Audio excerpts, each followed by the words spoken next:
Hello guys, good morning. Nandito ako sa labas.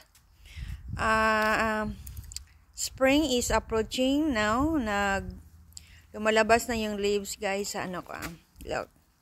Sa hydrangeas flowers. Hydrangeas plants pala.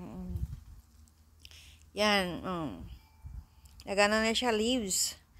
Pag spring and summer guys, this one. Nako, napakaganda itong na bulaklak ang hydrangeas. First siya kind of pink, then maging lavender, then maging fuchsia pink. Parang apat yung color niya, mag-change siya sa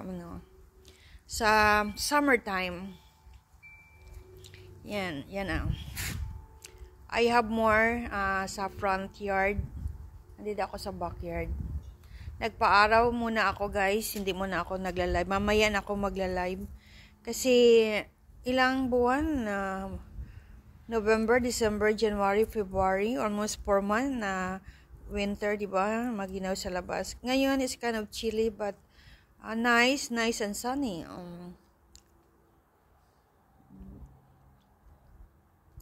And then look.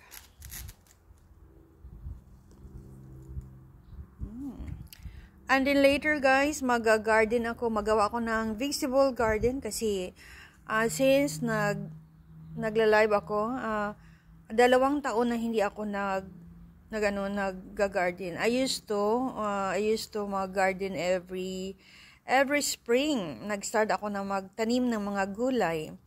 Para pag I need tomatoes, if I need eggplants or string beans, punta lang ako sa garden, nagkuha ng mga vegetables.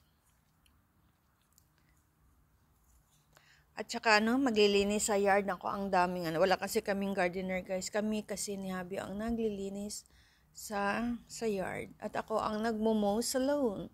But it's nice kasi ma-exercise. It's hard na hindi ka mag-move around. Kailangan mag-move around talaga. Yan na. Yan ang pine tree and it's nice and sunny. Yan, look. Nice and sunny. Very nice.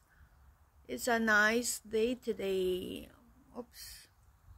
Yun? Nakita yung mga junk ko sa yard na sa kailangan ko pang Ayan.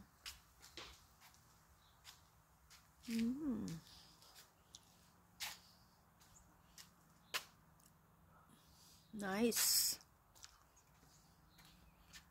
and sunny. Kailangan ko pa maginaw pa kasi to be outside longer guys. So ito lang muna for today. Thank you to all my new members and my rejoin members. And shout out pala sa super chatter ko si Kuya Manny, si Bilyar. Thank you Kuya Manny. Thank you muchas. Thank you Sis Ava. Thank you Sis Rados. Thank you Bush Jess and everyone. Salamat sa inyong suporta. Bye-bye. See you around.